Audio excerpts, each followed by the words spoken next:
dipancar luaskan dari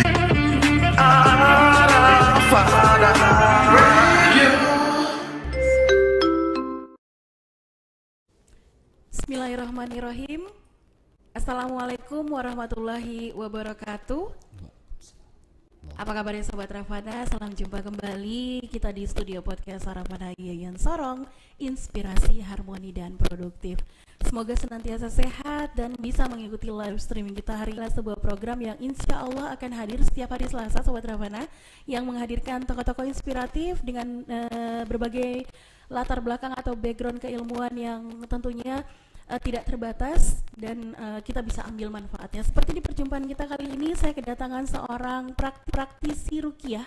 Beliau ini adalah Ustadz dan juga Imam Masjid bernama Ustadz Sumanti. Langsung aja saya sapa beliau. Assalamualaikum warahmatullahi wabarakatuh, Ustadz. Waalaikumsalam warahmatullahi wabarakatuh. Bisa disapa dulu Sobat Rafananya lewat kamera yang sebelah sini, Ustadz. Halo Sobat Rafana. Halo sahabat Rafana, semoga semua sehat-sehat. Amin, insya Allah. Oke Ustadz, kita kali ini mau ngobrolin tentang metode pengobatan ruqyah mungkin ya.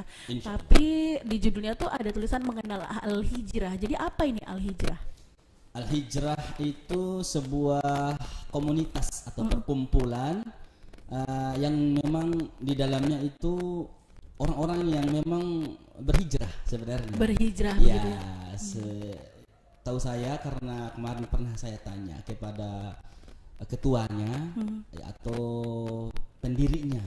Pendirinya itu adalah Ustadz Rafiq Al-Habib As-Saud. Beliau adalah salah satu pimpinan pondok pesantren Nurul Jannah Manokwari. Oh, ini ada di Ini Manokwari. salah satu pendiri Al-Hijrah tahun 2018 di Kota Sorong. Oke. Dan perlu kita ketahui bahwa Al-Hijrah ini, perkumpulan Al-Hijrah ini adalah berada di bawah naungan dua pondok pesantren, yaitu Nurul Jannah Manokwari dan pondok pesantren Hafizul Quran Al-Ghurabah. Al-Ghurabah yang Ya, di SP2 ya Ustaz ya. Pembinanya. Oke, pembinanya. Oke, berarti ini ada beberapa memang ustadz-ustadz atau ulama atau praktisi yang serius menjalankan atau mempraktekkan metode pengobatan ruqyah ya, sebagai salah satu alternatif untuk sehat. Berarti ini metode ruqyah ini sebenarnya kalau kita pengen tahu kan ini mungkin bisa saya bilang yang namanya ruqyah itu tetap ada pro dan kontra ya Ustadz ya. Iya, betul. Tapi kalau misalnya udah terafiliasi atau udah tergabung di Al-Hijrah, sepertinya nggak perlu khawatir ya Ustadz-ustadznya. Misalnya butuh ruqyah gitu dari mana, dari Al-Hijrah, oh ada Ustadz Sumanti, oh ya boleh gitu. Jadi ada keterjaminan di dalamnya gitu. Boleh ya Ustadz ya. Ruqyah ini sendiri gimana nih Ustadz kalau dalam Islam? Kalau ruqyah itu sebenarnya sebelum Islam datang sebenarnya sudah ada ruqyah. Kata ruqyah itu sebenarnya para ulama telah menjelaskan bahwa ruqyah, kata ruqyah itu salah satunya Ibnu Faris. Beliau dalam kitabnya itu Audul Ma'dud itu menjelaskan tentang makna ruqyah itu al-audhah. Al-audhah. Jampi-jampi sebenarnya. Oh, jadi ya, ini perlu diluruskan juga. Ruqyah juga itu sebenarnya hukum asalnya itu sebenarnya syirik. Hukum asalnya, dasarnya. Oh, begitu. Nah, kenapa ruqyah itu berubah menjadi sebuah ruqyah syariah dan juga ada juga ruqyah syariah? Karena di latar belakang tiwala atau pelet-pelet, jampi-jampi ya, pelet itu adalah syirik. Nah, tetapi hadis ini redaksinya lemah. Atau turunnya sanadnya turunnya duluan gitu. Tetapi ada hadis nanti yang mengikuti, yang belakangan yang menghapus hukum awal, hukum dasarnya. Oh, begitu.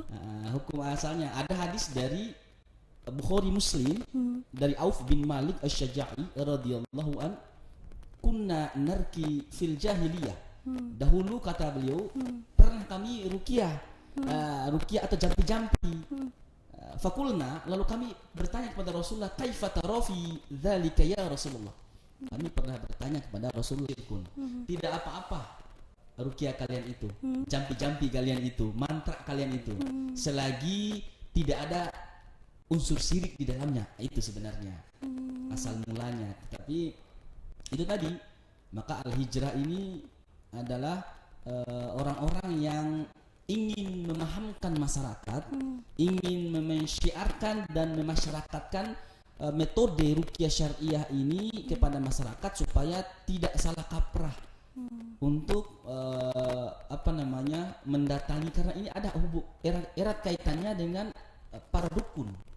Karena sekarang kalau kita lihat fenomena dukun itu tidak jauh beda dengan ustaz. Nah, kalau kita tidak teliti betul. dengan kaedah-kaedah keilmuan, maka orang awam kasihan. Tidak bisa membedakan. Tidak bisa, iya.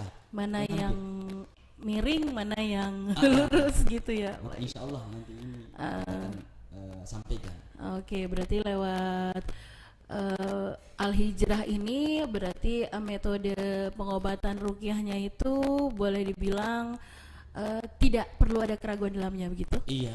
Insya Allah ya.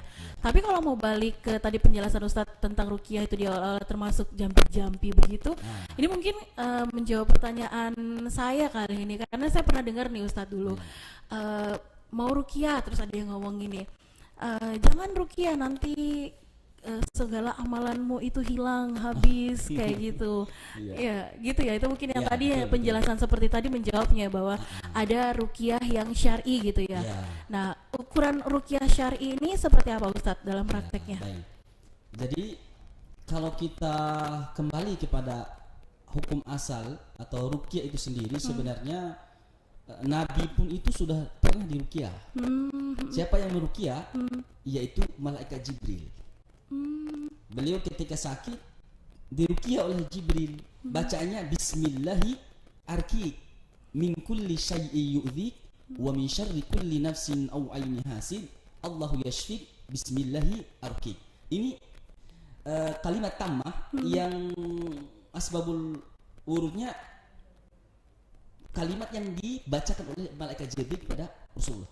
Dan bahkan di salah satu hadis yang lain Rasulullah pun kena sihir itu dibacain oleh Siti Aisyah. Bukan Siti Aisyah yang bacakan, tapi itu atas karena diminta oleh Rasulullah dibacakan doa ayat surat Al-Kafirun dan 3 Qul.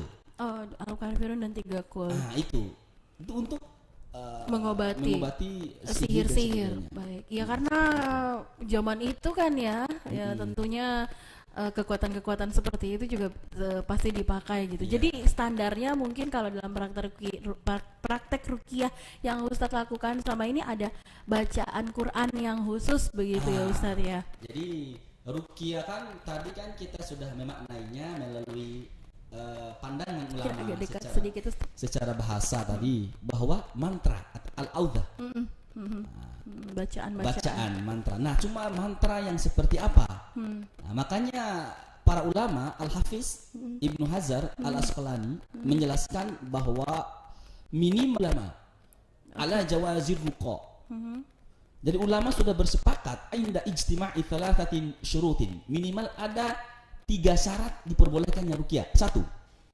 Yang pertama adalah wa an takuna bikalamillahi atau asma'illahi wa sifati. Jadi minimal harus ada bacaan Al-Qur'annya di mantra itu. Di kalimat itu. Itu disebut dengan mantra tadi. Jadi kita menginternalisasikan nilai-nilai Al-Qur'an di dalamnya. Energi Al-Qur'an dibacakan. Kemudian yang kedua, minimal wa an takuna bilisanil arabiyyah wa yu'rafu ma'nahu. Artinya dibacakan doa-doa menggunakan bahasa Arab tapi yang wa yu'rafu ma'nahu, artinya yang bisa dipahami oleh kita sendiri atau orang lain, begitu. Bolehkah pakai bahasa Indonesia? Tidak masalah, boleh. Tetapi itu cuma hanya bagian kecil saja. Bukan diutamakan, tapi yang diutamakan minimal 75% itu harus menggunakan bahasa Arab. Al-Qur'an. Oh iya, yang kembali ke yang pertama ketiga, tadi. syarat yang ketiga adalah wa ayyatakuna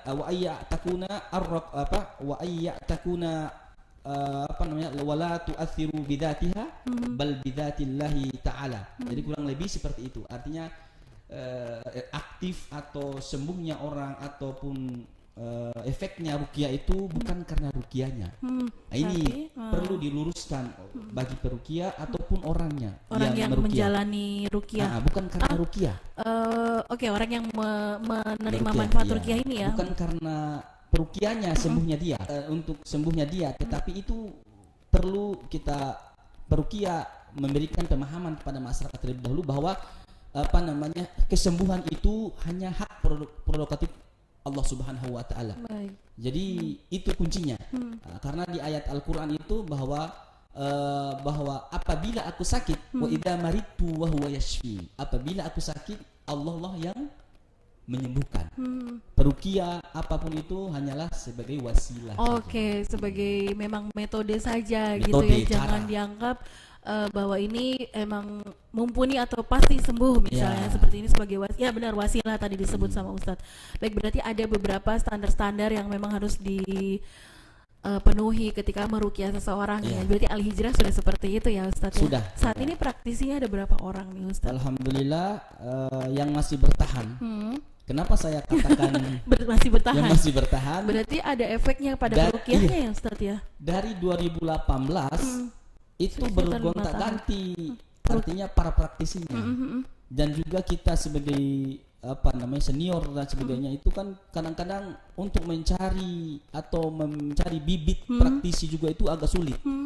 Baik. Karena apa? Karena tantangannya juga berat. Tantangannya di mana banyak yang mengeluh ketika meruqyah, baru aja ruqyah kemudian kena sendiri, artinya sudah mundur. Baru begitu hadapi orang yang kesurupan sudah mundur.